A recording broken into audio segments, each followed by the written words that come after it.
What's going on, everybody? It's your boy, Danny the Bull, here for a Sunday live stream. The plan wasn't to stream this weekend. The plan was to chill and relax, but then heard about that VV Vantage podcast, that interview with David Yu, and I was super hyped about it. I wanted to share my thoughts on it. And so that's what I'm going to be doing here today. Who do we have in the house so far? We've got Unroast in the house. We've got Unrat 90s. Sorry, Jomi in the house. What's up, homie? We got Felipe in the house. We've got Michael Rowe in the house. Michael Atkinson in the house. So thank you all for joining me. I'm excited to talk about this stuff. I love to hear from David, obviously. I'd love to hear what's going on, to get updated on a lot of things that we've been speculating on, right? So we see the Baba Instagram post and we speculate on it for weeks or, over a month. Things going on the Omi side of things going on with Rhys, and we speculate about them. And then every once in a while, we hear from David in a nice long form interview, and it sheds a little bit of light on the things that we are speculating on. So I'm excited to chat with you guys, to hear your thoughts. I don't know if you guys saw the video or not, but I will be highlighting some of the highlights of it, giving my commentary and stopping every once in a while to get your reaction from it, do a little back and forth. So if you're unfamiliar, VV Vantage, they have a podcast wherever podcasts can be listened to. I listen to it on Spotify. I think it's available on every platform. And their interview, which was almost 2 hours long with David Yu, it was pre-recorded. It dropped this morning, I believe, 5 a.m. Eastern time. I woke up to a VV Meister tweet talking about David's comments on Rhys, which I'll get to later. And I immediately listened to it, and it was a good listen. It drops on YouTube tomorrow, I believe 10 p.m. EST. That's Monday evening. So if you're not already subscribed or following those guys, give them a follow. They are true collectors. They love VV. They love the platform, but they're also critical, right? Which I like. That's important. So definitely give them a follow, give them a sub. And I encourage you to watch it. Who we got here? We got Newkirk in the house. We got Truckin' Hank. What's up, Hank? We got Vil in the house. Getsy, Season 3 OG. Janae Evans in the house. What's up? What's your name on VV? I'll follow you, fam. I'm not even, my account is kind of private, man, on VV.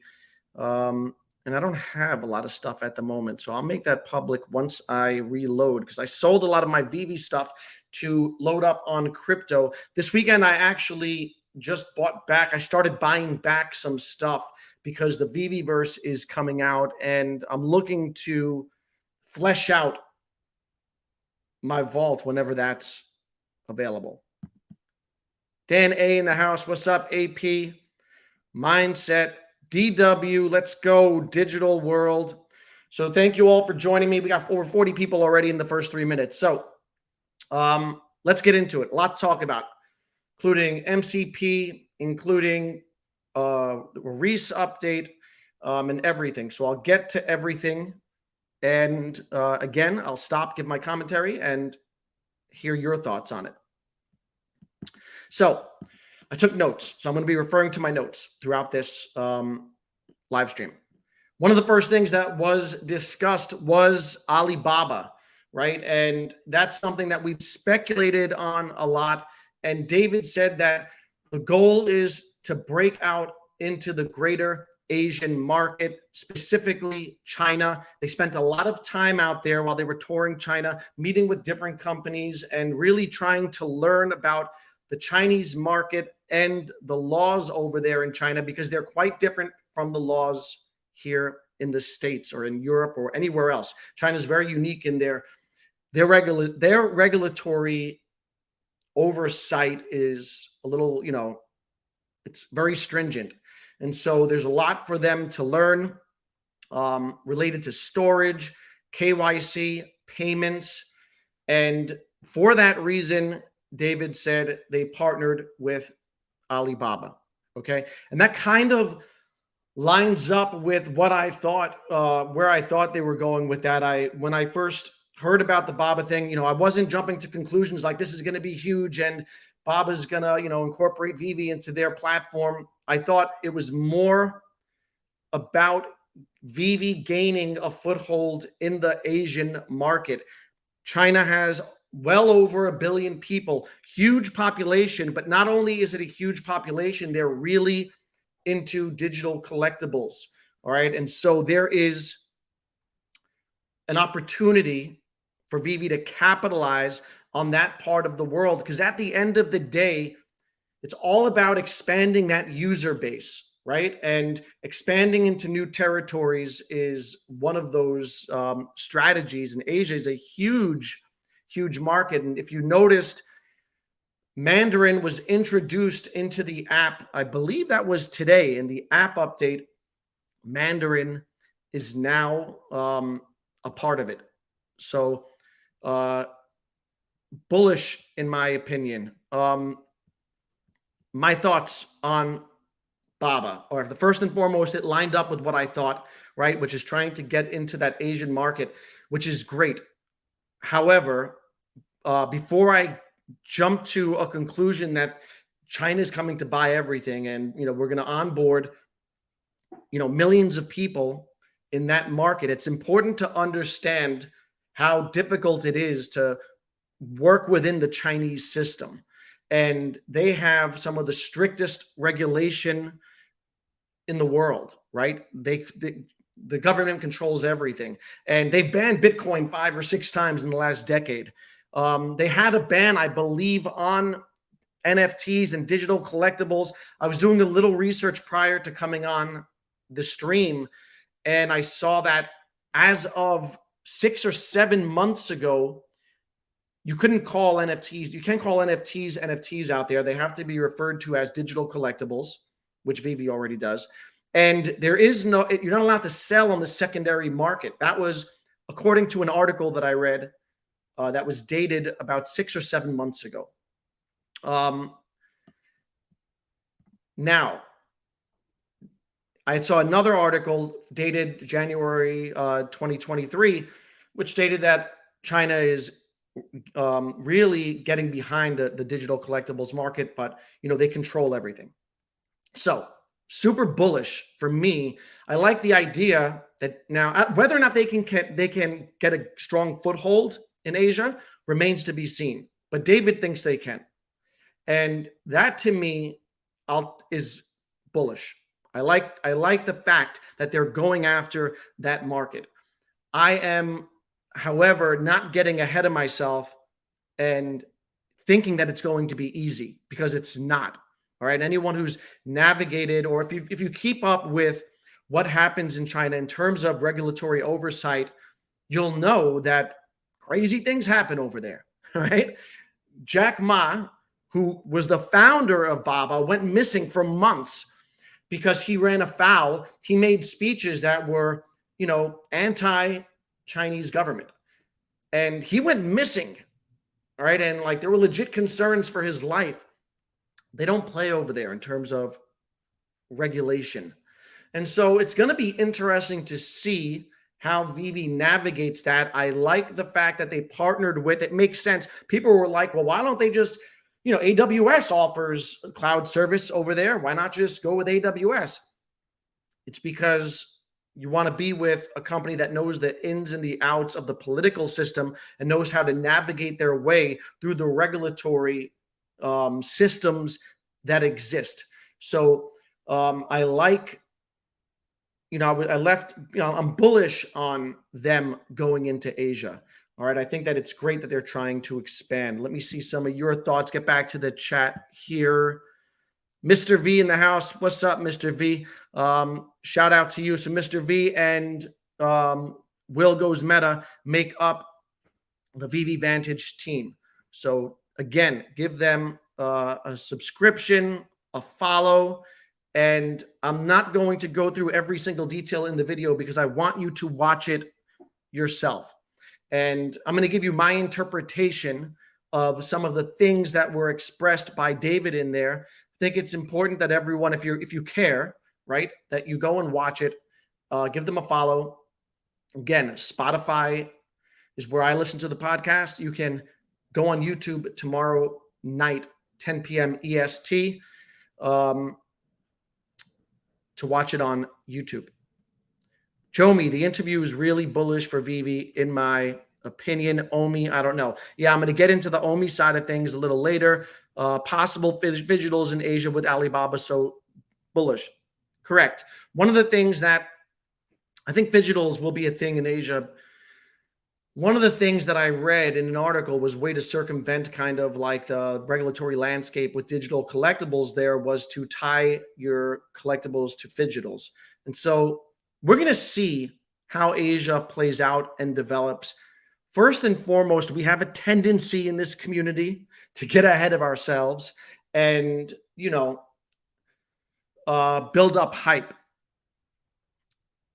I think that, it's one step at a time, and you got to wait to see how things develop. It's a very positive sign, in my opinion, that they are partnering with Alibaba for the specific purpose of navigating through the Asian market. David also said that they're releasing, some product now geared towards that market. We saw that with Astro Boy. You're going to see it a little more here and there, and super dope. David, what do you think about McFarlane Digital with Trevor? Yeah, I do like McFarlane Digital. Competition, not yet. An option for sure. Excited that people now have an option for sure. So, and I happen to like McFarlane a lot. We got Vivi Wills in the house. Josh C says he's super bullish, but I'm not confident that their app can handle massive amounts of people. True. Chago, hey, Danny, what's up, buddy? Bill Gators, Omi will make you a he's messing around. And what's happening with Omi? I'm going to get to Omi a little later. So that was the Baba news. In regards to Vive, which is the other company, that I think that's the South Korean company that they have partnered with. That's like the 3D content creation company. They do a lot of work in VR and things like that. They produce really high quality stuff. You can check out Vive's website and you'll see some of the things that they produce. It's really high quality stuff. So it was interesting to see that picture of them and a little partnership going on. And it seems like there's a little bit of a Viviverse connection there. David said that they're working with multiple studios and they met with many companies out there. Vive was one of them. And it looks like they're going to be exploring the different things that Vive can produce. And I don't know if that will be short videos to like help market or to, release online. We're going to find out. But again, just another sign. We're seeing these little partnerships, right? Little things coming about. They're little, but then when you put them together, right, bigger things end up happening. DW says Vivi's paving the way for the future stability of digital collecting. Yeah, I do think that Vivi is doing some, big things in the space for sure. Moving on. David talked about the growth that they've undertaken as a company.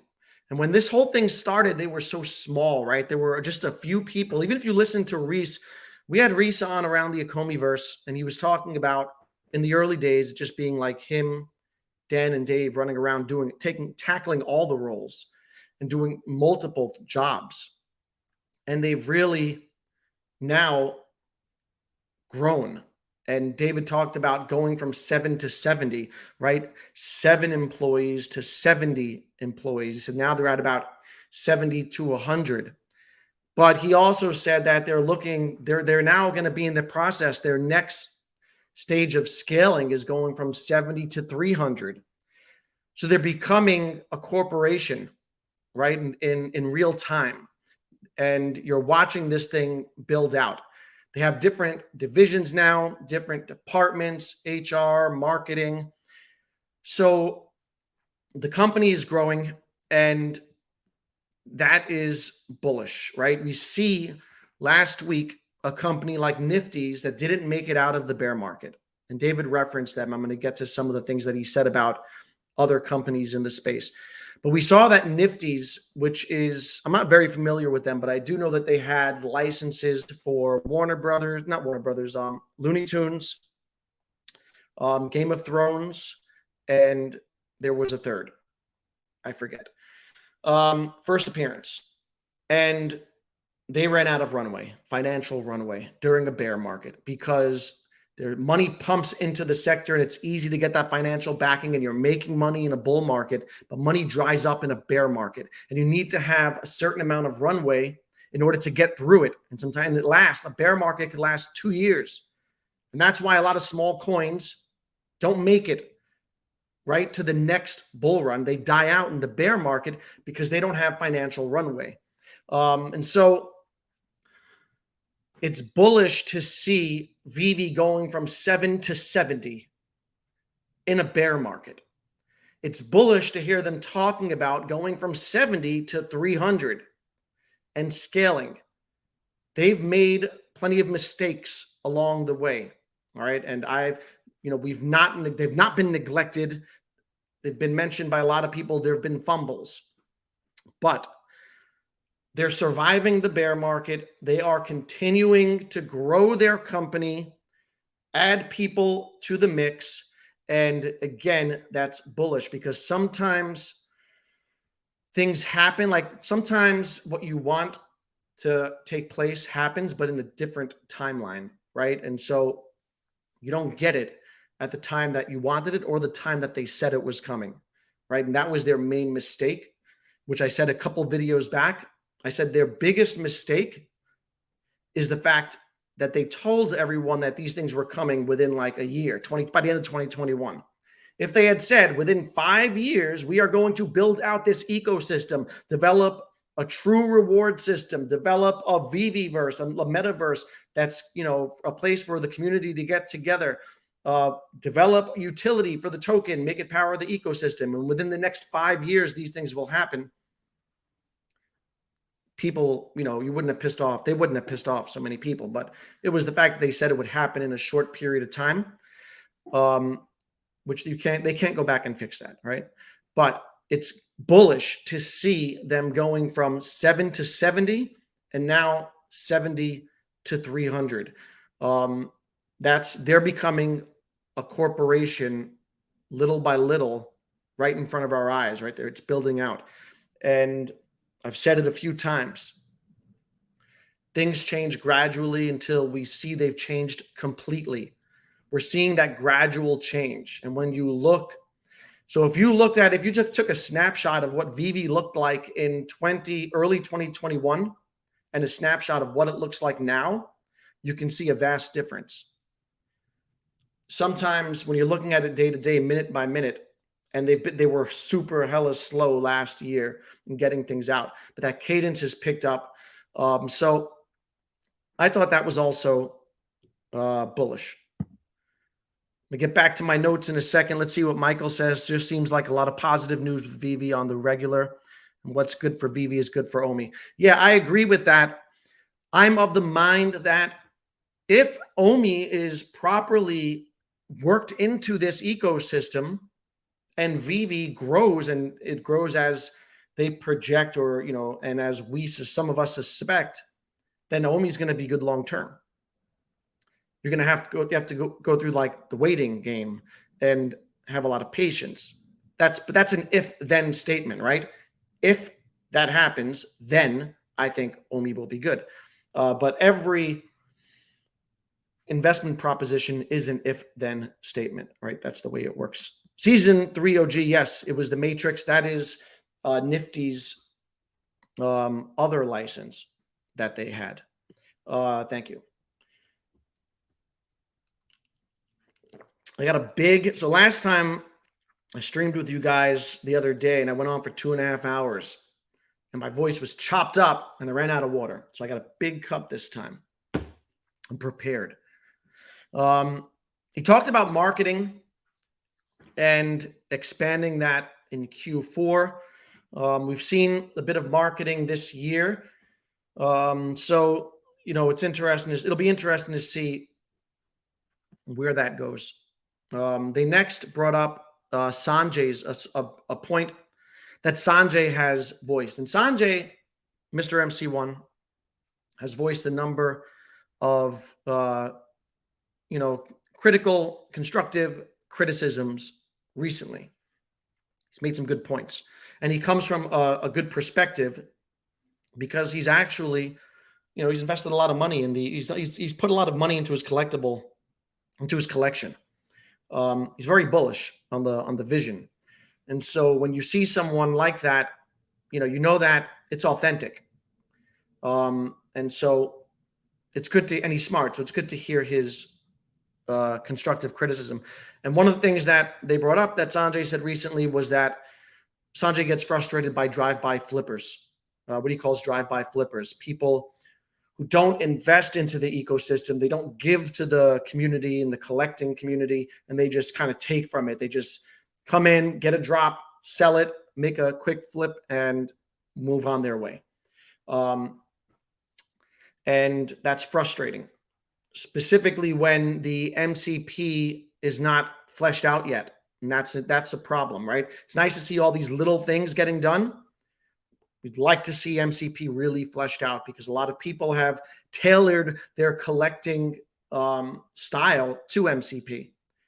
They've spent money completing sets, buying cheap comics off the floor to move up in rankings, things like that.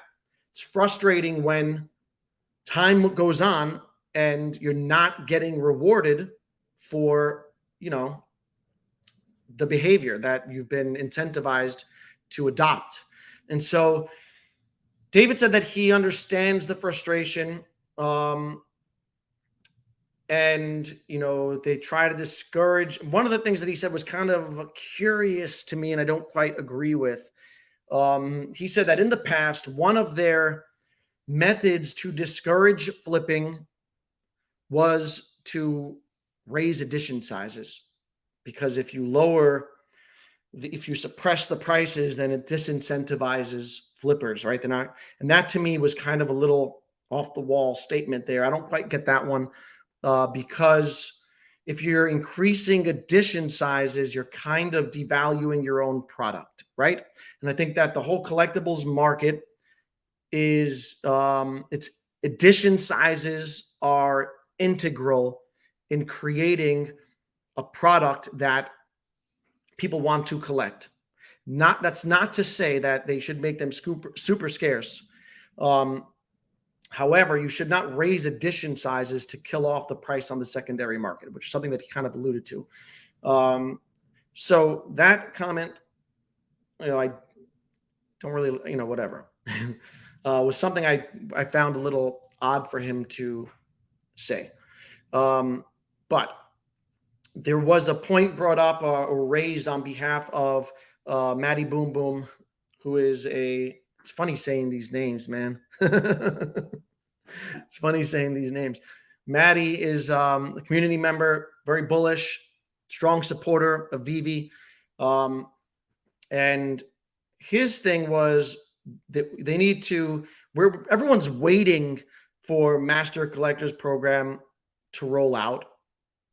And it's taking super long. Meanwhile, on other platforms that didn't get that head start, Elmon X, Bat Cows, McFarlane Digital, they're already rewarding their users, right? They started with a rewards program. And, I think that's something that I've talked about here. A lot of people have mentioned it. As time goes on, and as much as they've been nailing these small things, right? Love the Mandarin that is in the app now. Love the partnership with Alibaba. Love the crafting and burning mechanism. If they don't solve that big ticket item of Master Collectors Program in a somewhat timely fashion, frustration is going to continue to build. All right. And I completely get it because people have shaped their buying habits around that program. And when you tell people collect sets and they're collecting sets, they're playing the game, but then they're not quite getting rewarded yet for playing the game, leads to frustration. So Maddie's point, to get back to it, was a good one, or is one of the things that he recommended was, what about a snapshot of people who have attained the title of master collector, and then give them an allow list for a drop. And I really like that idea. I like the idea of there should be a placeholder. And I understand that sometimes when you're building out tech, and specifically when you're retroactively building out tech, and they're retroactively calculating millions of points, and it's a daily thing, I understand that things take time. And they've said that the thing that's holding up progress on MCP at the current moment is the wait list system. And they have to fix some glitches with that. And so I get that. However, I agree with Maddie. I think it's a great idea. They should, in my opinion, reward people in the interim. Do something to, an act of goodwill, a reward for people who have been loyal customers who have pumped thousands of dollars into this. People have put a lot. There are some real collectors here, and they're usually on the silent side. But I have people DMing me some crazy collections that they're building with mint numbers and, matching mint numbers, super low mint numbers, and they're hunting them and they're buying them, and they're not exactly always vocal on Twitter. They're not always the voices that you hear, but they're there and they're supporting the company, and they've been pouring money in, and they've been playing this game, but they're not getting rewarded for it. So I do agree with that on Maddie's part. Snapshot, even if it's like levels, whatever it is, 50 to 100, you guys get an allow list for this collectible. And I think that would go a long way to placating people. It would be an act of goodwill, and it would help hold them over. But that was basically it on master collectors. Let me get back into the chat for a hot second. Felipe, actually, Vivi can exist without Omi. Yeah, but the thing is that they promised Omi. That's correct. So this is 100% correct. Vivi doesn't necessarily need Omi, but they created Omi as part of it. And so now they have to integrate it and follow through on that roadmap and promise. We got a Spartan. Hi, Danny. Several things that affect the value of collectibles. Correct. True ownership. Yeah. Tradability. Verifiable blockchain data. So I know that a lot of people get hung up on the verifiable blockchain data and being on whatever layer 1 versus layer 2 and how it's rolled up into a bunch of collectibles on IMX. And for me personally, that doesn't bother me. I consider them verifiable. You can see there's a ledger that shows that when someone transfers a collectible from one wallet to another, they have unique serial numbers, identities, if not on chain, then on layer 2 on somewhere. And I'm not the most fluent person in terms of blockchain. A lot of people say, well, where's the GoChain data? We know that Todd was released on a certain date because it says it, right? And when a Mickey Mantle card came out in 1966, I don't need to see the manufacturing stamp from the warehouse that created it. In time, I do think that the GoChain data will get released, integrated, etc. That's just my opinion. And you're going to have different people with different ideals and beliefs and whatever. In the end, the majority will win, right? Whatever the thought that most people subscribe to, that's the winning thought in the end. And that's just my opinion. True ownership. Yeah, I believe that self-custody is important. The ability to trade is important. I'd get frustrated if I want to give my son a collectible. So the digital collectibles should work like physical in that I bought this, that belongs to me. I can give it to someone. I agree. And I would like for them down the line to get interoperability and to have that built in. It's not happening yet. We will see in time. But again, everyone's got their own belief system. And in the end, we're in a very nascent space. This is a brand new space. There's a paradigm shift that we're still in the middle of, and we don't quite understand how these will be perceived. You're not going to understand until you're looking back 10 or 20 years from now. Right now, we're speculating on what people will value 10 or 20 years from now, and we just don't know. All I know is that if enough people value VV collectibles, they'll be valuable. Need more users to pump our collectibles, and new drops almost every day. They definitely need new users, 100%. It's not always about, I think we're in this mindset of pumping our collectibles. Collectibles take time to appreciate the true collectibles industry. We happen to be tied to this crypto degen space where we want everything to 5x immediately. And if it doesn't, then we're pissed off about it. But they do oversaturate. And I would like to see even some of their edition sizes, even this one today with the Prince, little Prince, whatever. I thought high edition size for its, what it was. SoCal, big audience. Yeah, thank you guys. Hit the like button. I'm going to get into a lot of the good stuff in a little while with Rhys and Omi and whatnot. Let's get back to my notes. I get sidetracked. So David said that they do indeed watch other platforms. They are looking at, and this goes back to the Elmon X, this goes back to Bat Cowls, this goes back to McFarlane offering a reward system for their consumers. David says that they are watching this and they do see this. And, of course they do. We saw David kind of like retweet a Todd McFarlane thing and, with very like kind words. It was a very polished statement. But you know that they're watching. And that's why competition is good. And that's why I want McFarlane to succeed. And I like what they're doing. And I want them to succeed because whatever McFarlane does well, I want VV to take it and learn from it. And if you watched, Todd McFarlane gave a good interview on Paul Barron Network, and he talked about they're entering the space of digital collectibles and they're watching what other companies are doing, and then they're going to take that and try to do it better. So you know that these other companies are watching VV and trying to capitalize on some of their missteps and learn from what they've done. And VV is going to do the same. They're going to watch McFarlane, watch Bat Cowls, and so as it should be. David did say that there would be exclusive collectibles released for people with master collectors points. And it's been so long since I looked at the article that I'm a little unfamiliar with the whole system at this point. But he did say that there were rewards coming.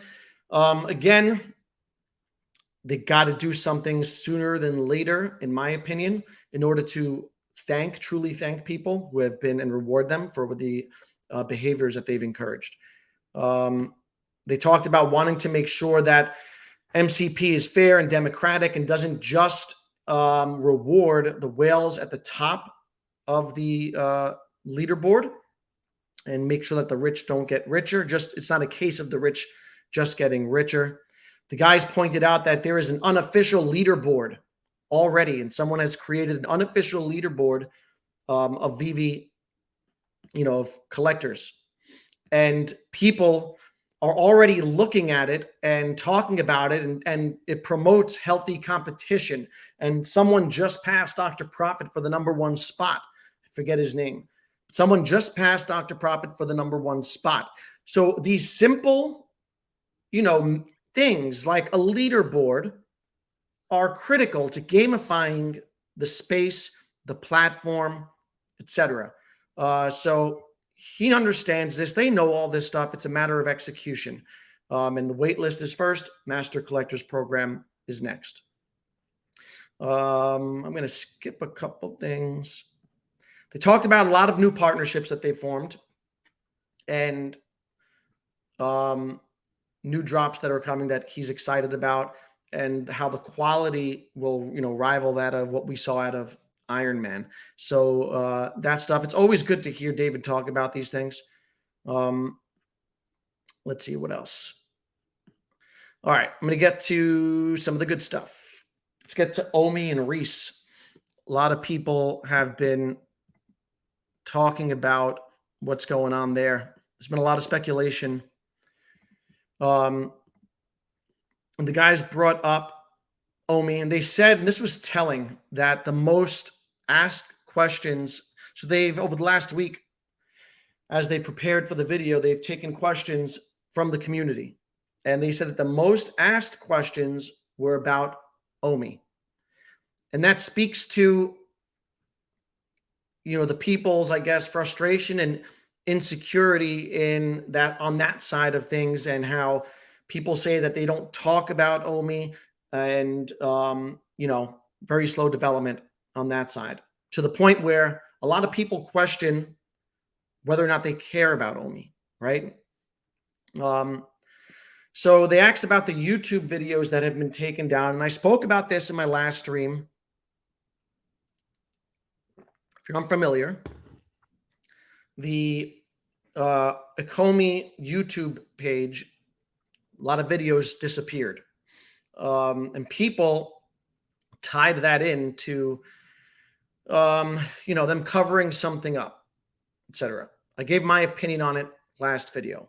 And that was, to my opinion, is that the information covered in those videos is now outdated, right? You can't have people, newer people, whatever, going to the website, clicking on a video and it talking about the reserve system, and then them walking away and thinking that there's still a reserve system. The last version of OUP is also changing as they're merging it with MCP. And so if someone were to go on the site, on the YouTube site, and click on a video and see the last one, that was the latest version of OUP, but it's changing, that's now outdated information. And if the purpose of the site is to disseminate information, to me, it makes sense that they would discard of outdated information. However, people will take coincidence and tie it into an argument, right? So this happened around the same time when, people are questioning Rhys or questioning certain things with the tokens, so they tie it all together. I don't believe that. That's my opinion. David said that he's not really even aware of why they was taken down.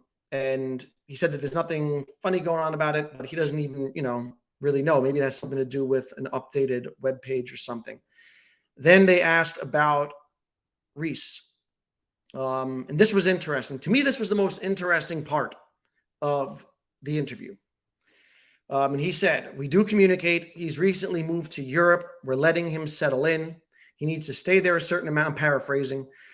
They alluded to the fact that he needs to stay there for a certain amount of time, I guess, for visa issues. I'm not really sure how that works, but I know because he moved to Portugal. And I don't know if he needs to, if he can't leave and come back to like San Diego. They were referring to him missing San Diego Comic-Con, which was the only event that he missed in person.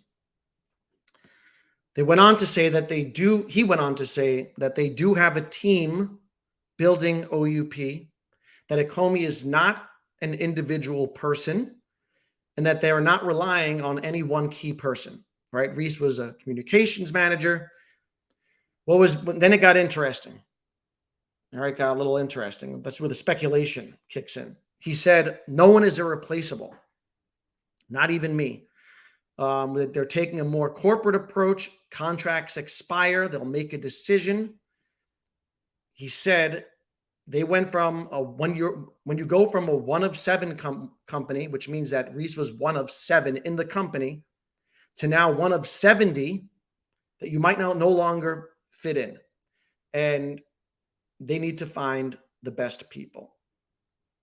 That was crazy to me. I don't know. What are your thoughts? Give me your thoughts on it, and I'm going to give you mine. And of course, all of it is speculation. It's kind of like reading into what he's saying, but obviously he crafted these thoughts, right? And he was purposeful in what he said. To me, it sounds like he's kind of laying the groundwork for the possibility of Rhys leaving. That's how that came across to me. All right. He said, everyone's replaceable. Even me, referring to himself.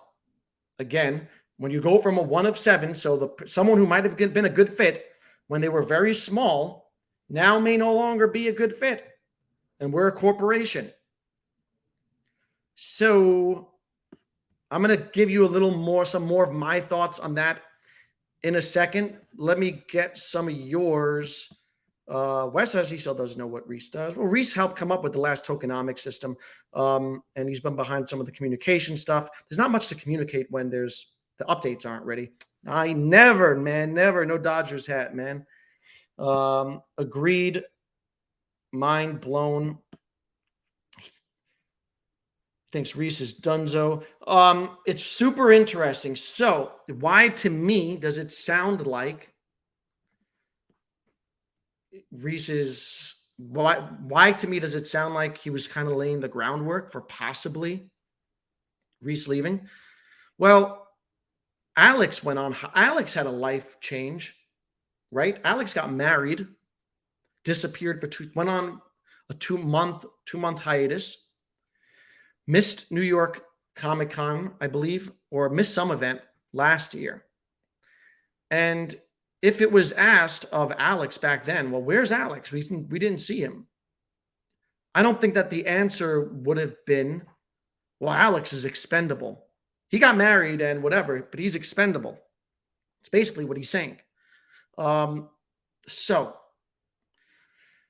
interesting to hear that. I don't know how it's going to play out. I happen to like Rhys. I've said it. I've given my thoughts on the whole Rhys thing multiple times in my streams. Okay. And I don't think that, in my opinion, it has not been proven that Rhys has acted in any malicious way. I think that there were some bad optics and, maybe some things I wouldn't have done. However, I took it as profit taking in a bear market. But there are a lot of issues, right? It's complicated. But I'm not mad at him. Some people are. And I don't know if they're looking to now distance themselves. What I do like and what I do agree with is to insulate the economy from one person. I think that that's super important, because when you are very connected to one person, then if that one person does something or whatever, then it casts a shadow on the token. That's kind of what's happened, where people have been angry. Some people have been angry. And so it kind of cast a shadow. And I do agree with the idea that to segregate the token from one individual person. He made it a point to say there is a team building out the token. So he also talked about how on the token side of things, it's also predicated on the wait list and how it's going to roll out in tandem with MCP, the two systems married in a sense, integrated. And so it's good to hear. I liked hearing David acknowledge Omi and talk about it. I think it reassures people, because Foster made a point post last community update where he talked about, is Omi still your homie? And he went on for a good thread about how he still has conviction, need to have patience. And I agree with that. I agree that people need to have patience. The one part that I disagreed with Foster was not everyone has that same level of conviction as Foster, as me or whatever. Not everyone has all the insight and pays attention to this on a minute by minute basis. And so I do think communication is important.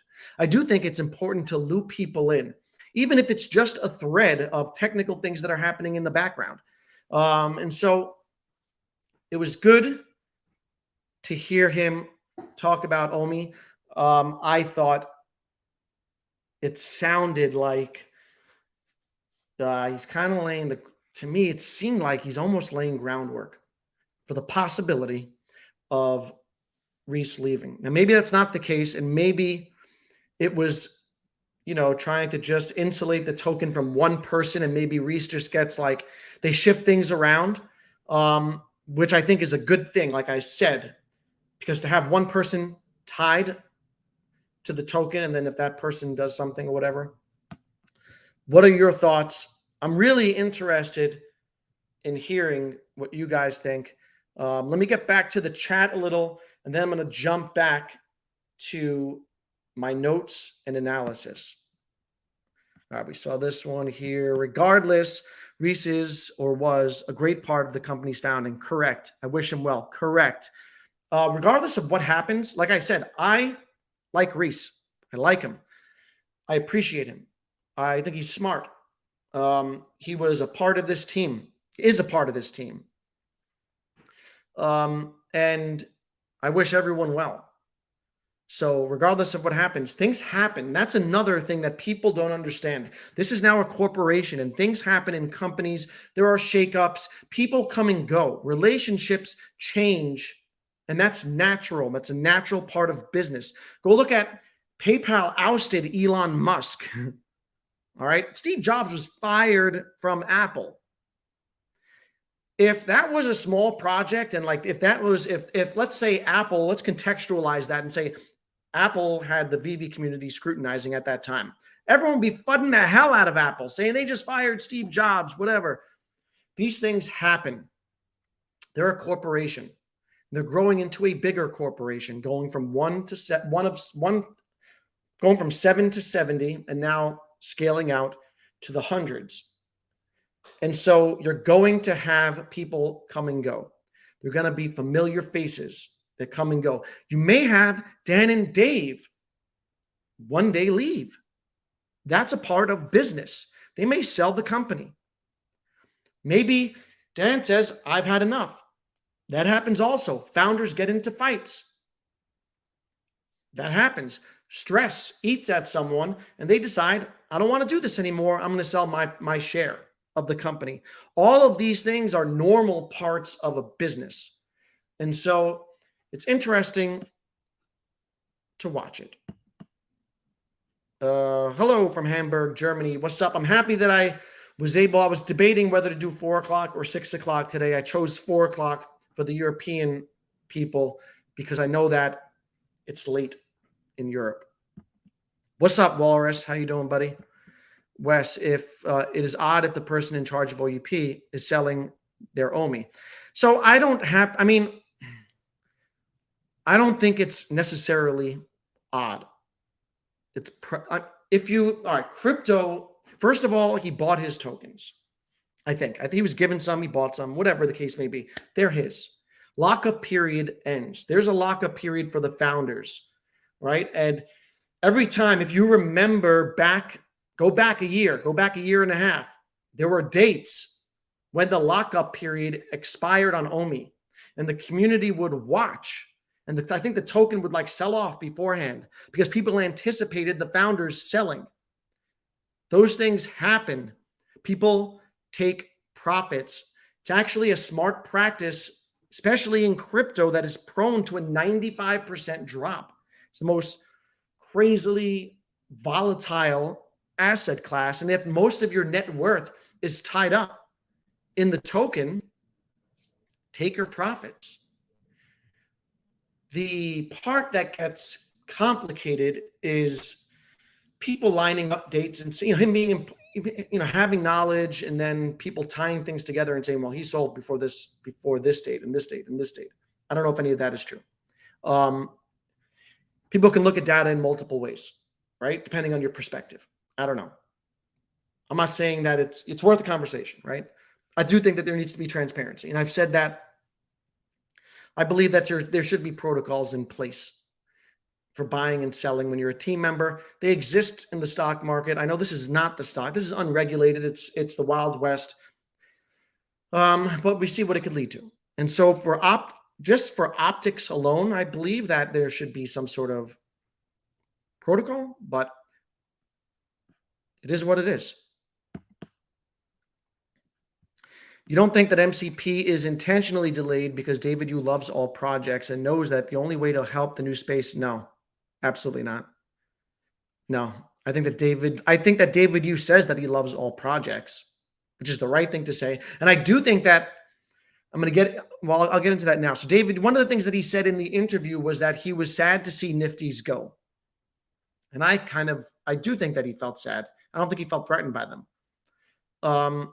And he talked about, if this is to become an industry, a legitimate industry, aside, not just one company that's selling digital collectibles, but a legitimate industry, then there need to be multiple winners and there need to be many players and options, and that legitimizes the whole space. And that is 100% correct. And I'm paraphrasing him. That is 100% correct. This is not an industry. If there's one company selling, that's a small little niche, or you know what I mean? You need, in order for this to be digital collecting to be normalized, people need options, even mainstream. You need like Amazon, eBay, all these companies, and we're going to see that, I believe, happen over time. All right. And he mentioned that. And so I do think that he values competition, but at the same time, he's an entrepreneur. I'm sure he wants to kill his competition, right? I mean, I'm competitive and I want to cry when I play anything I play. If I play darts, if I play, tailgate toss, you know what I mean? I want to crush my opponent. That's how I'm wired. I'm sure as an entrepreneur, you want to win and you want the others to have some success, but you don't want them to have too much success, right? You don't want to become second. And so, yeah, I think it's true that, this I don't agree with that. I do think that he wants others to succeed. However, as an entrepreneur and as someone who is competitive, I'm sure he wants to win. Would be really good if they gave any information about this team. I kind of would like to know. See, one of the things that gives me confidence in Vivi right now is Mitch. I like Mitch. I think everyone likes Mitch. Right? I haven't heard one person really, even the Fudders like Mitch. I haven't heard anyone complain about Mitch. And I think that gives people some confidence that things are headed in the right direction. I would like there to be a Mitch of the Omi blockchain team. I would like that. Maybe they don't have that one guy who's the guy. I don't know. But I would like, little technical, and I said that in my community update video a couple videos back. A little thread on technical accomplishments related to Omi, I think would be nice. I think people would like that. When Nestor tweeted out about the waitlist bugs being addressed, I think people appreciated that. Those small things go a long way. SoCal, too many unforced errors and self-inflicted failures, mostly due to poor communications, questionable judgment, lack of consideration writ large regarding community. Too many favorites. Yeah, fair point. People get mad at people when they say things like this, and you can never tell someone how to feel, right? I get that. I agree that they've had a lot of missteps, fumbles along the way. I see some progress in that regard. In terms of communication, they've not been overpromising as they used to. The only way to fix that, though, and to absolve those issues, right, to make good on those things that people are mad about from 2 years ago, is to get out these big ticket items, MCP, Viviverse, and then some of that stuff goes away. But, there have been some self-inflicted failures, but at the same time, they are growing and they're getting things done. And for me, I try to be as objective as possible and bottom line things. And the bottom line is I'm seeing incremental growth, and incremental growth leads to bigger growth. And fundamentally, I like that. That's me. If you're not satisfied with that, Everyone has their perspective, the right to their perspective, and I value all that stuff.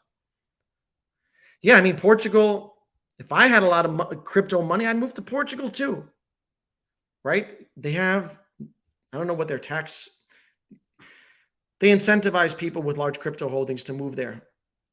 So, if I had a bunch of money that I was cashing out, I'd move to Portugal, Lisbon, or Porto. Porto's beautiful. Been there. It's nice. Rhys is a great guy. I have no issues with him or any personal decisions made to date. He's not a douchebag like Hunter Biden. Love you, SoCal. That's funny.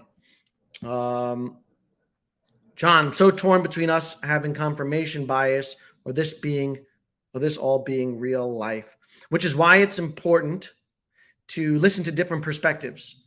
I hate confirmation bias is a real thing. And if you are, I'm going to use terms that we throw around, but I don't necessarily agree with. Moon boys, fudders, whatever. If you lean more towards moon boy and you surround yourself with people who echo what you believe, you might get blindsided. Right? That's what happens. Conversely, if you are a fudder, or if you are pessimistic, negative, whatever, have a negative perception, and you surround yourself with all people who also share a negative perspective, you could get fudded out of your bags, right? If they're wrong.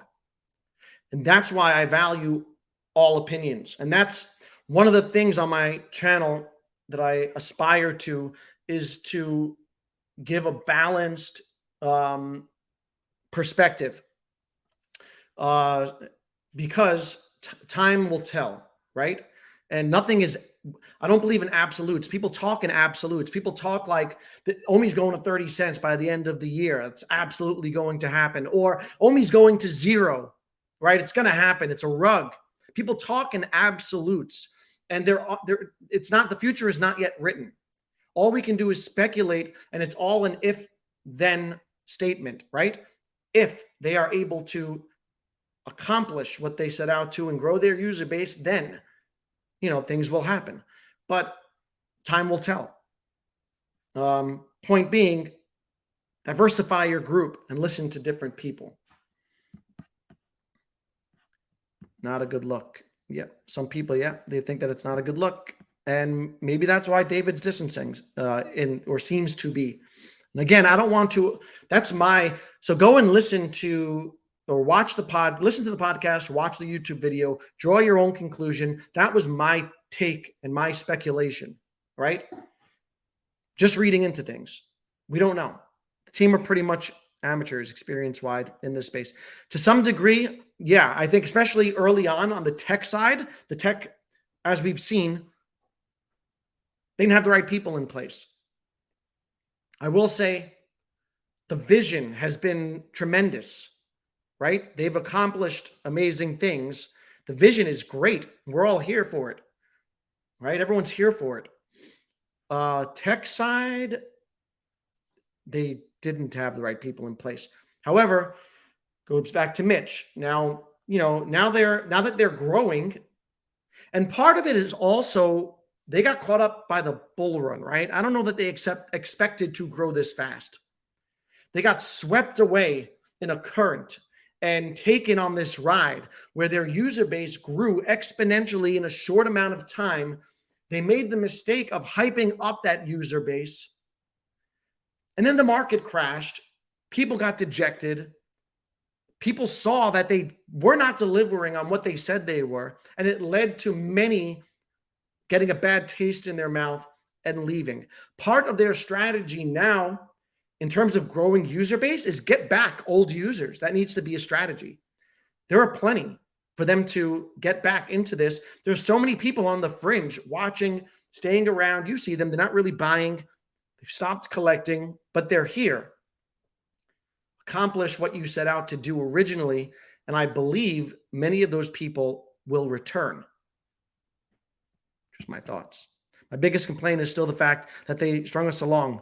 Correct. Yes, Frank, and I agree.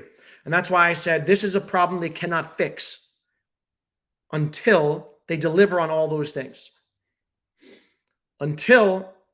So that was their biggest mistake, happened 2 years ago, and they repeated to make it. They're overpromising. Once they deliver on those things, all right, then they did what they said they were going to do. Do I believe they're going to deliver on those things? I do, personally. Good that you choose to stream early, otherwise it's hard. Yeah, try to vary my times for my European homies. On the weekends, it's easier. I'm not working. So, VV Wheels, why will they not take advantage of not, I don't know. I'm not sure exactly. I think he means the unregulated space.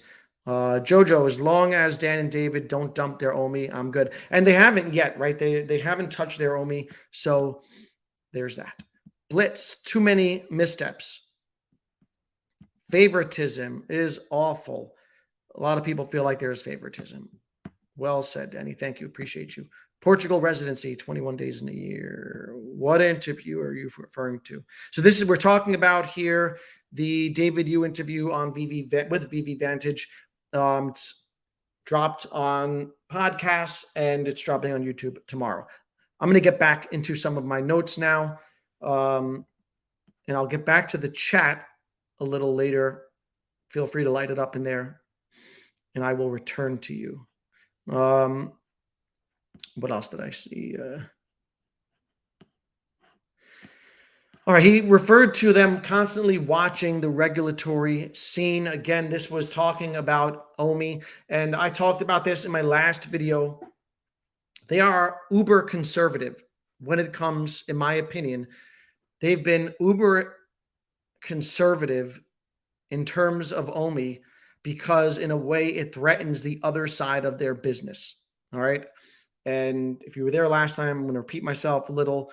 They have the VV side of things. You got the Omi side of things. The VV side of things is a real world business generating revenue. It's a moneymaker for them. Then you got the Omi side, this unregulated space.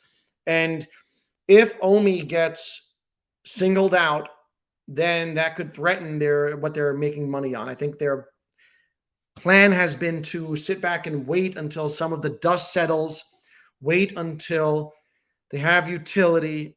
And it's frustrating because they kind of like move the goalposts, right? They told us exchanges were coming. I was pissed about that. Gotten over it. They told us exchanges were coming. And they said it didn't come for whatever reason. Then they kind of moved the goalposts and said that, well, it's now we're not getting exchanges because we're waiting on utility. It is what it is at this point. And that to me, though, he reiterated that they're constantly watching the regulatory scene. And I do believe that because at the end of the day, they have a business that's doing right now. I think they're doing about 50 million annualized in revenue, and it's in a bear market, right? They did like 150 million, maybe 200 million a couple of years ago in the bull market. So he said that there will be updates regarding Omi coming once they have something to update on. Again, reiterating that. But just the fact, I think people just want to hear him acknowledge Omi, right? And I was happy to hear him talk about it. Interesting to hear him touch on the Rhys thing. He said they're looking at places where Omi can be used freer because, of course, it cannot be used in the app. So that would be hopefully the VVverse on a web app or something. And we'll see how that goes. I talked about the Nifty's stuff. One of the things he said was that there are people, why he wants Nifty's to succeed, or companies like Nifty's, is because people might get their first taste of this sector through a company like Nifty's or a platform. And if they do, and it leaves a bad taste in their mouth, they may dismiss the whole industry and they may get, move on from digital collectibles. And so he is right in that regard.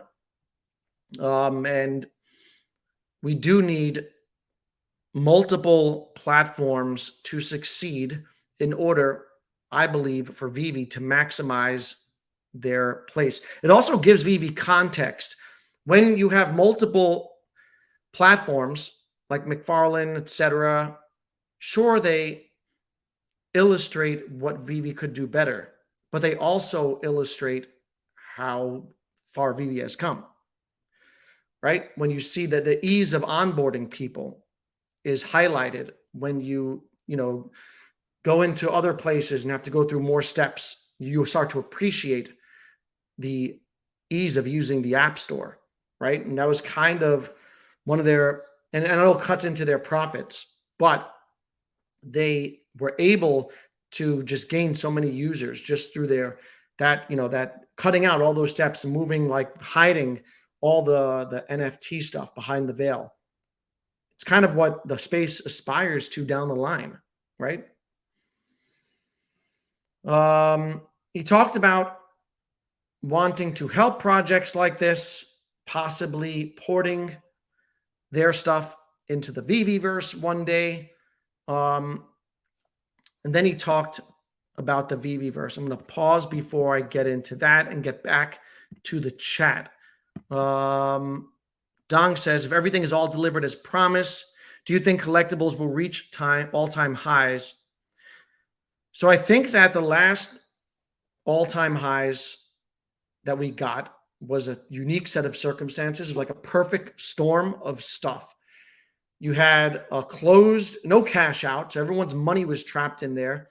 You had a super hyped up overall macro market where people had free money and it was like people were degenning into NFTs. You had gems being sold off market as a result of lack of cash out and being sold at like 50% discounts and transfers. And so it appeared that, Walt was sold for 15,000. It was really being sold for 7,000. And so, and plus there was also the fraud, the credit card fraud, and a lot of illegitimate gems pumped into the system. Perfect storm. So I'm not sure that they will reach. I know for sure that a lot of those smaller, it's not like the grails, not the key pieces. Those will not, in my opinion, go back to those all-time highs. I think that there is an opportunity for those big pieces to get back up there. It's going to be interesting to see how it plays out. I do think that there is an opportunity, or down the line, there could be another pump and bull run for Vivi. It'll be interesting to watch. In my opinion, their only problem is their understanding of crypto. They are obvious experts in being collectors, but they obviously used OMI as a marketing scheme. Yeah, there's something to be said about their lack of crypto literacy. And perhaps they leveraged that to, raise funds to get their business started and engage the crypto, because it's digital collectibles, NFTs go hand in hand with crypto. And so it's a way of leveraging the whole space. And agree. The question is, can they close their gap of understanding? Yeah, and that's part of, depends on who they hire, right? If they hire the right people, then they're going to close that gap, and they hire competent people, right? And that goes back to, again, we all like Mitch. Put the right people in place, good things will happen. And one good person is worth more than 20 bad people, or 20 average people. Okay, you get one good hire will do more for a company than 10 or 20 pedestrian hires. And so I would like them to invest in strong, smart people who understand what it takes to get these big ticket items done. Personally, don't have money for their I focus on their expertise, Vivi. Vivi made a lot of money on secondary fees during the Vivi pump, as well as dirty gem transactions. They claimed they didn't expect this pump, but told us they did tell us that the metric that they were using was like whatever, all the bots and everything. But you see how all those things people are still bitter about. People don't forget. It's important to learn from your history.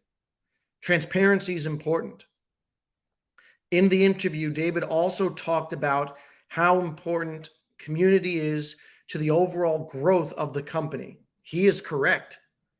The community, look how the community grew during the last bull run. It was like word of mouth. And of course, that happens when prices are going up. People run to money. That's natural. Okay. However, he's correct. Community is important. And so I agree. They need to understand and kind of cater to their community a little more and do right by their needs and wants and not take them for granted. And I think sometimes they took the community for granted. And they need to not do that. And that's why it goes back to what Maddie Boom Boom, Maddie, had suggested, right? Give people with a master collector designation, give them an allow list now. And I agree with things like that. Reward the people who have been here supporting you, and then they won't get dejected. They won't feel like they're bleeding out money. And then they'll be more inclined to go and tell their friends, check out this collectible space, right? But if people feel like they're not valued, then they're less inclined, even if they are super bullish on, even if they love the product, if they see some things that they don't quite agree with, they'll be hesitant to spread that word. So hopeful that they get that part of it. The bot market, not the bull fueled that growth. Yeah, a lot of bots. I think this might be your biggest stream. 112. Wow, 65 likes. Thanks, guys. Appreciate you all. Hit the like button. Subscribe if you're not subscribed. I'm on my way to 3,000 subs. Getting close. I'm inching there. And thank you, SoCal, always reminding people to hit the like button. I can tell you I bought at least 5K of dirty gems. Yeah, which is the only thing that is keeping me afloat in VV. Still, along with a lot of luck. Yes, that was a period of time where a lot of things, there were unnatural things going on. A confluence of events and things taking place at one time to create a perfect storm for that bull run when things went to unprecedented heights. And it's important now. So and a lot of people held all the way down, a lot of people, and it didn't, a lot of people would have taken profits, would have just bought back in at lower prices anyway. There was no cash out. But if you lived through that, it should inform your future, right? It should inform your path forward to remind you to take profits if you care about that sort of thing. And if you're in this for some form of financial gain or just accumulating gems so you can spend them and not having to put more money in, if we do get another run, be mentally prepared, take profits. Currently wallet number 138 from the top 500 wallets. And I know MCP is not here yet, but I'm definitely banking on MCP. Wow, Charles, good job. Number 138. It's kind of high up there. And I think a lot of people agree with Charles. A lot of people have conviction and believe that it's coming, and they're not sweating it. And so you've got different types of people, and sometimes it feels like everyone is disgruntled because of the loudest voices, but there are plenty of people who are just sitting back and waiting calmly. We definitely have potential new grails. Correct. And that's also important to note, is that there are grails that have come out since that bull run that have not seen their all-time high. Vader got up there. But plenty of them that have not experienced a real good, strong, healthy run. And so that's going to be interesting to see how some of them perform. Also, interesting how some of, now that user base is down, a lot of edition sizes are down, right? So now you might have only 3,000, 2,000 editions of something that people like. And how does that perform next cycle? Interesting. I mostly am on the crypto side. I've been an OMI holder, big into the crypto space. Vivi is, I bought a lot in 2020, end of 2021. I was in it. I sold a lot of my stuff to take advantage of crypto prices. Now with the Viviverse coming out, I'm starting to collect again because I want to have things to fill my showroom, because I know that as a community we're going to get together and I'm going to do a stream and I'm going to be embarrassed. I'm going to be embarrassed because I don't have like Johnny Dunn's showroom. So I'm trying to get some things. I sold a lot of my grails because I wanted to become a whole coiner. That was one of my goals. And I figure I'm going to circle back on the collectibles. Let me take advantage of this big crypto bear market. Circle back to collectibles. Viviverse will bring utility to the collectibles.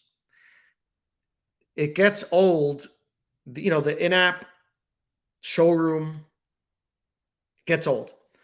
And so, it'll be interesting to see how the Viviverse affects people collecting. There's a different pump in MCP Rare Comics right now. Yeah, decent pump. And that's correct. You're going to see these different dynamics play out in the markets. So super excited whenever that MCP is going to change. And it has in some way, because there are people playing the MCP game right now. But then there are some people waiting because, who knows when it's finally going to arrive, right? And so there's no real rush. There will be a rush when they drop a big grail, like, I don't know, Yoda or whoever, and you need a certain amount of points to get whatever. Then you're going to see how MCP affects the market. And again, I talked about it the other day. I already see that on the McFarlane side of things. And I love what McFarlane is doing because I see how the XP points affect and gamify the collecting experience over there. Laura says, true, John, a couple of my rares that have been sitting a long time just sold. Where was you interviewed, by the way? So again, yeah, he was interviewed on VV Vantage, their Spotify podcast. It's on wherever podcasts exist. I listen on Spotify. It's also going to be on their YouTube channel, debuting tomorrow evening, 10 p.m. Eastern time. There are a couple more points I'll share regarding the interview. I didn't give away everything that was said because I want you guys to go there and check it out. Watch it for yourself and, develop your own interpretation of it. And then maybe we'll come back at some point and discuss. Living Aloha. What's up? Aloha. Mahalo. I wish they would hire employees and not so many contractors. Yep. This is not a good way to build longevity. I've heard this said, and I've never run a business, but I do kind of agree that it makes sense to me.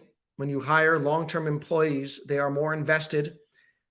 There is less. So you hire a contractor and they come for a certain amount of time, and then you hire another contractor. You got to go through the process of integrating someone, then integrating someone else, as opposed to hiring an employee and maybe even getting more qualified people. And they're there for the long haul. And I think you get a stronger foundation. So I agree with you, Living Aloha. Just started listing my rares recently. Good stuff. PlanetVampire.com. People won't forget, but our memory is selective. If VV thrives in the future, the only narrative will be correct. 100% vampire. I agree with that. People won't forget, and people will be mad until they're not mad anymore. Until a corner has been turned. And then that will be, That'll be the narrative. And, that's why it's all about, for me, that's why I don't get emotional. I just kind of watch how things go. And if I see fundamental changes in a company or whatever, then I stick with it. And I do see fundamental changes with Vivi. I want to see big ticket things get checked off, but in time. Josh, hey Danny, is it wise to buy Omi with everything going on? So that's up to you and for you to decide. I don't give financial advice, and what's wise it'll show up. A year from now we'll know if it was wise. In hindsight, for me personally, I bought Omi during this bear cycle. I've bought it at 0007. I bought a little at 0006. It's if you believe in Omi long term, then these prices are good. It's less risky to buy Omi now, in my opinion, than it was during. People will buy at 005 because it's going up. It's riskier, right? It's like 90% on sale. Now, does Omi do what we think it will? I don't know. If it does, then it will have been a wise decision to buy now. I may buy more. So I've been in a holding pattern with Omi because I hit my target and I wasn't quite satisfied with like their development cycle on the Omi side of things. So I said, pausing. But if it stays longer in this 0006 range and I see them continuing to develop, I'll probably end up buying more. And I want to caveat that with I'm diversified and I don't have $500 million Omi and, so whatever, if Omi doesn't make it, I'll be fine. So I'm comfortable buying more. And I have certain coins that I'm invested in and stuff. And so if I put more money in Omi, I won't be hurt by it. So everyone has different circumstances, different risk tolerance. And I would say just do your research. And if you believe in it, then I think that 0006, that's a low price. Thanks, Michael. Appreciate you. Thank you for that super chat. I really enjoy these solo streams. I'm still going to have, so next week I'm working on getting Sanjay on the channel, Mr. MC1. Reached out to him last week. He said to hit him back. He was a little busy. I think that's going to be a super interesting conversation. I'm also going to jump on the Patient Hodler's channel, I think, this week. But I plan to do I like these solo streams because I get to interact more with you guys. So let me jump back to the chat. I'm going to wrap up some of David U's points in a little while. But Planet, I agree with that. Answered this question. Do low mints matter? I think they matter to some people. Like to me, I'm not a low mint collector, but I'm not like super high risk on the collect. I'm not like crazy in the collecting thing. I buy things that I like. And I'll buy some things that, like that I think will do well over time. I don't go into the mints. A lot of people do. And a lot of people sell low mints. They hit them and they flip them for a lot of money. So I do think they carry a premium for certain people. Again, we're in the first inning of this whole space. And what people value 10 years from now will be interesting. I will tell you that when I hit a number 12 signed Todd on McFarlane, the signed Batman, and it was number 12. And I will look to sell that for more money because it's low mint. And I think I'll get it. And so I do think that low mints matter to people. How much they matter in the future, we'll see. Vault Vision, Pokemon has to be their secret weapon, which brings even Futters back. Futter is going to be pissed off if they get Pokemon. Can you imagine what does the haters will say? If they get Pokemon, they'll have nothing to say. We'll see. I don't know that they're going to get Pokemon, but I'll be here for the ride. Charles, I have about 90% of all rare and ultra rare comics. Wow. Hope Vivi could do something like if they could put a partner statue for 1 million MCP or other NFTs for straight up MCP. I'm not exactly sure. Do something like if they could put a partner statue. So you mean weight the collectibles more? Yeah, I think that would be pretty cool. The worst is behinds. Yeah, I kind of agree with that, Jojo, in terms of Omi. I mean, look, who knows?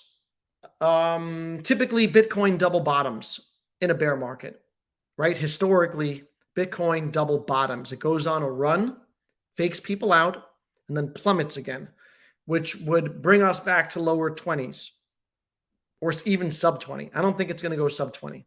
Would I be shocked if Bitcoin went low 20s? No.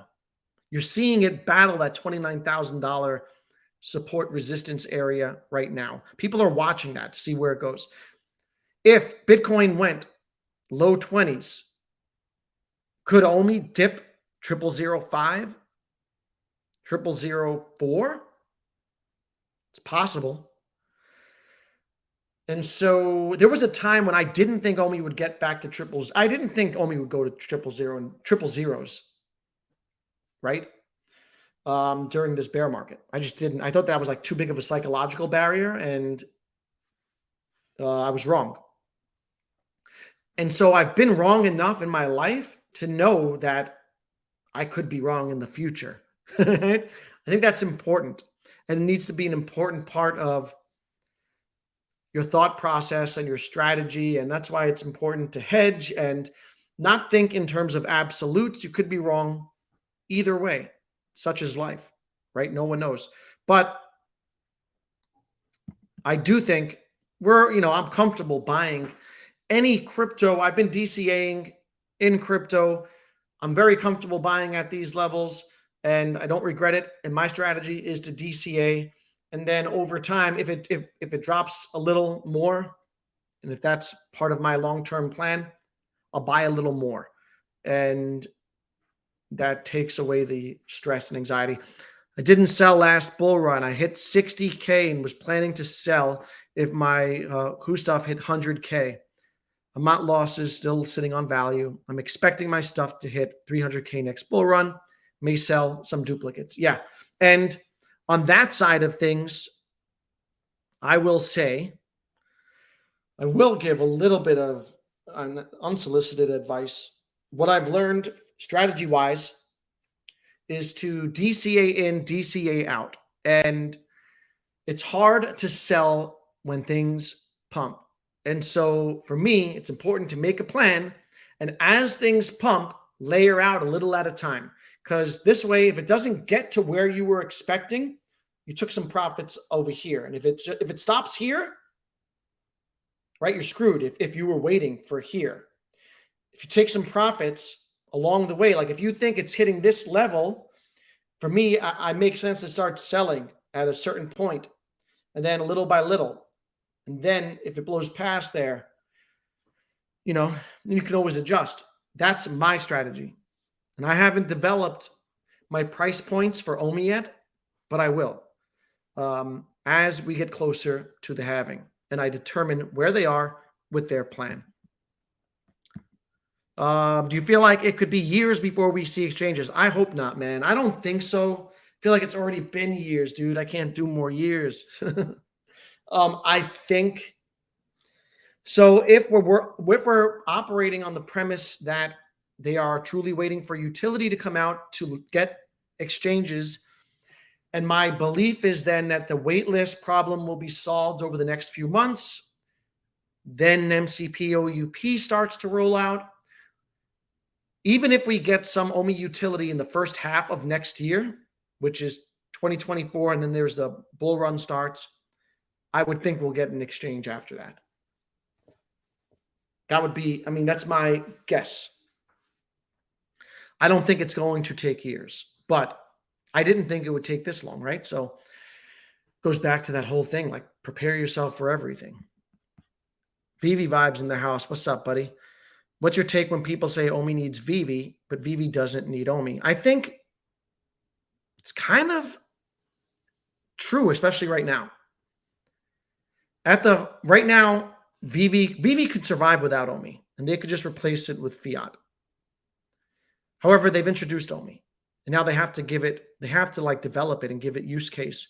And I will say that Omi helps Vivi because Vivi, I'm going to go back a little on that.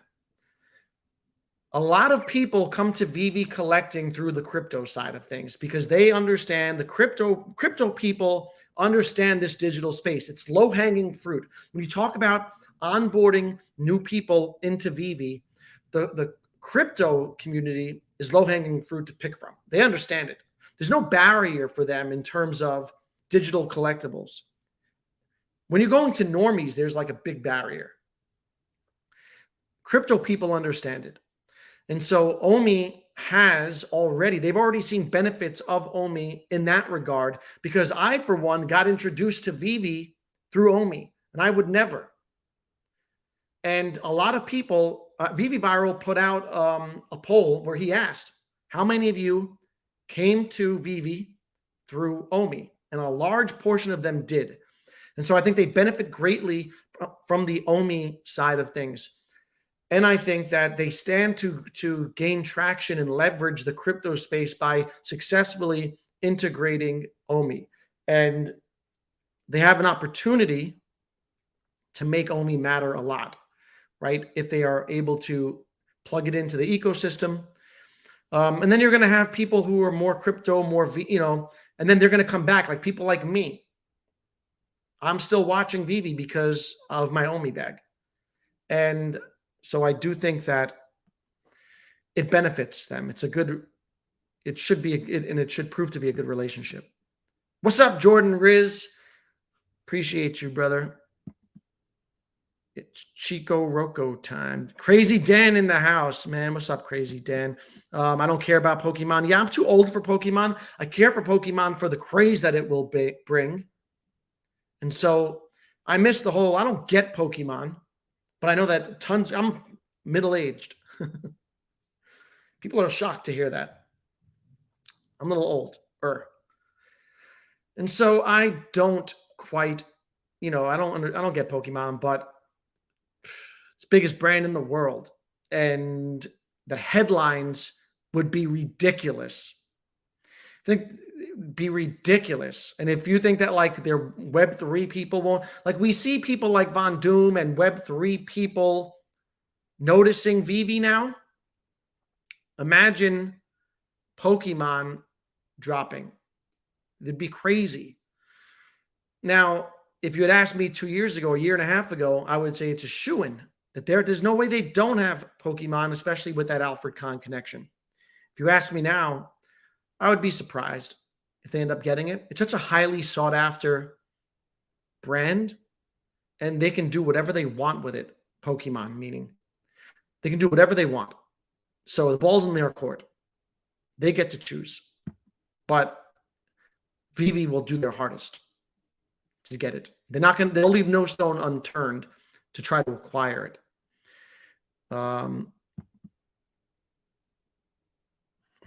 Let's see what else we got here. How many influencers hit sign Todd's is beyond me. I would say it's commensurate with there were 200 of them. So I got nothing. I got not much on the Bane drop. And to go back to that, I missed out on signing. So people create narratives that, oh, they see Johnny Dunn hit a secret rare. Oh, they're giving it to Johnny Dunn. I missed a sign up on Superman. You had to connect your wallet to the web app by a certain date in order to get in on the snapshot. I missed it. I was vocal about missing it on the Discord. I put in a support ticket. They saw my name. They know who I am. They didn't get me in. And I didn't expect to. I was legitimately, I was upset. I wanted to be on the allow list, and there was a tech issue. So I put in a support ticket. But I didn't get favoritism. They could have easily slid me in the back door in exchange for me saying positive things. That's not how it works. And that's not how I work. Been buying NFTs with Elmon X and McFarlane. Nothing wrong to be first in any project, getting unrealized gains. Correct. VV has strong following, a lot of potential. I am master collector, not hitting. I am master collector. Nice. Yeah. And it's great to be on different platforms, and it gives you context. Even to dabble in other platforms. I don't understand tribalism. I don't understand people hating McFarlane off the bat because of, they're loyal or whatever to Vivi. I think it's important to explore other projects, and now it gives you context for what, for Vivi, if that's your thing. And in the end, when the space grows, we all grow. Successful launch of the VV-verse and all is forgiven. Yeah, OMI has to be the sole currency of the VV-verse. Land should be sold per MCP points only in the first round. I agree that they need to make, in my opinion, OMI needs to be almost necessary. Like you're at a disadvantage, right?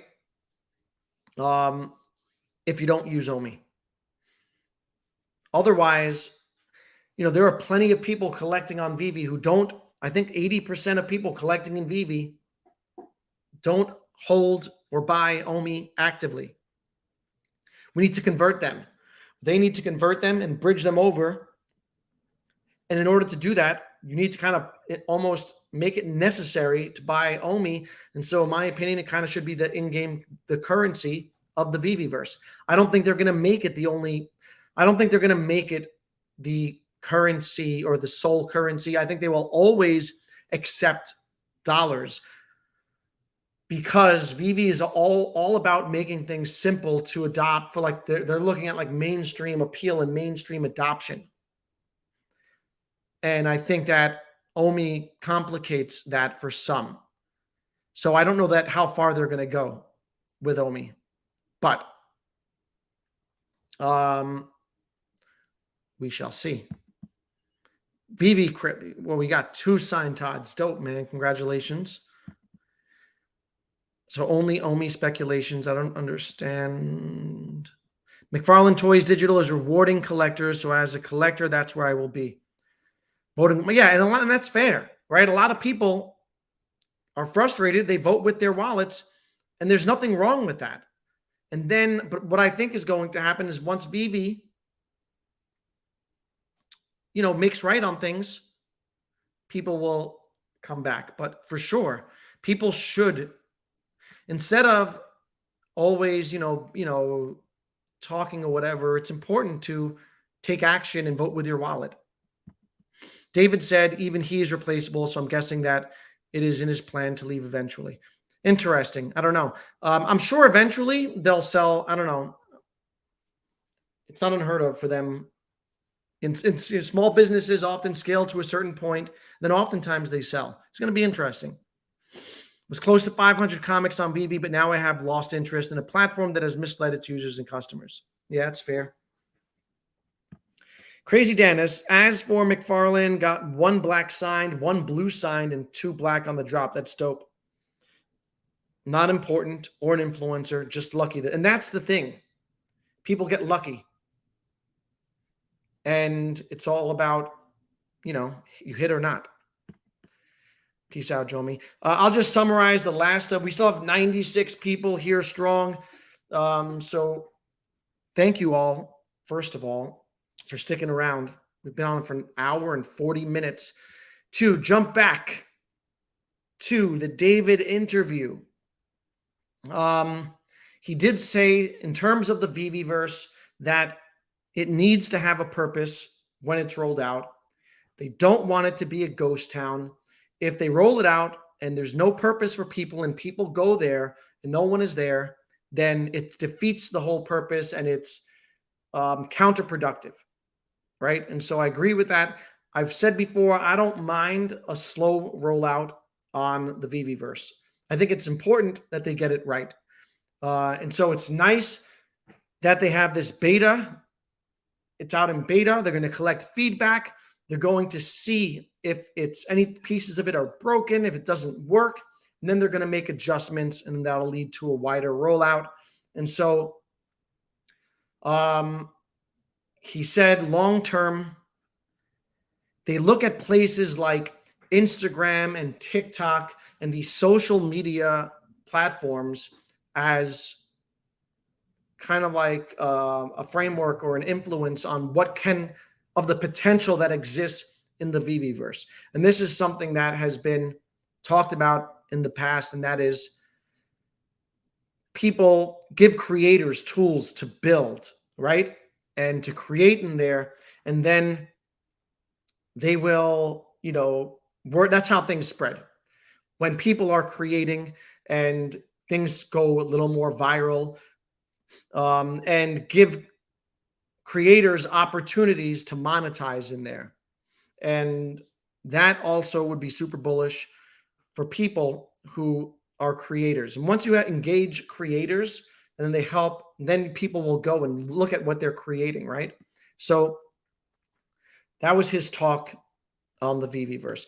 If you haven't listened to again, I'm going to plug it. If you haven't listened to the podcast, check it out on Spotify.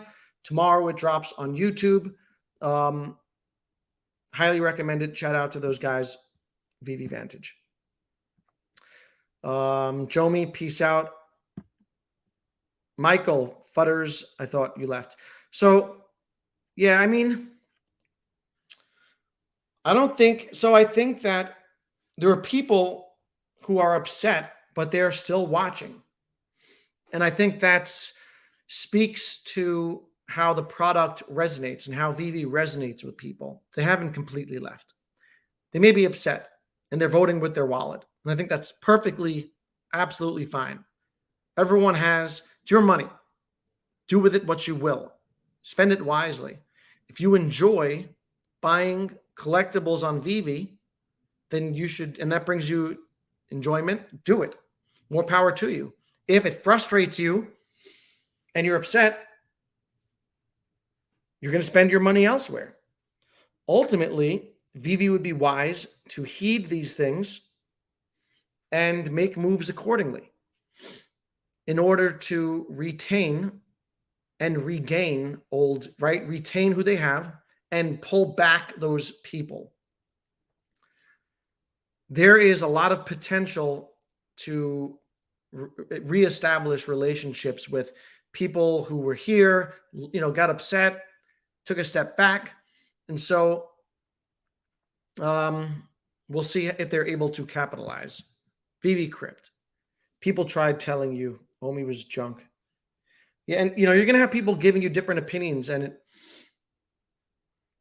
I listened to them all, but you have to do your own research and make your own decisions always. So David, you didn't talk. He did talk about Omi. Yeah, I covered it. I mean, he talked about OUP. He talked about the team that they have building out, and he talked specifically about Rhys. So if you want to go back or listen to it yourself.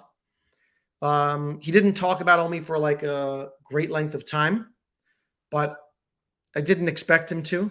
And it was just nice to hear him talk about it in general. Because last time he did it was 800 days ago. Yeah, it's been a while. And I think that David, that's strategic. I think also, I think he's trying to I think that the regulatory cloud that hangs over the whole space kind of deters them from, makes them take a very conservative approach. And that's in their interest. It's not sometimes in our interest. We want things to happen. Jeremy Padawar said that sometimes what's in the interest of the company is not in the interest of its consumers. And he was referring to exchanges and all that stuff. He was correct. They are being super conservative on Omi. because of the threat to the overall company that they perceive from regulatory issues. And so they're playing a long game. As a token holder, some people don't want to, they feel like they've already played the long game, right? They've been holding for 2 years. Where are these exchanges? And so I guess the things don't align, right? People want exchanges now. The company wants to make sure that they get out of, like, they don't screw things up. And so sometimes you have to wait. Crazy Dan says, peace out.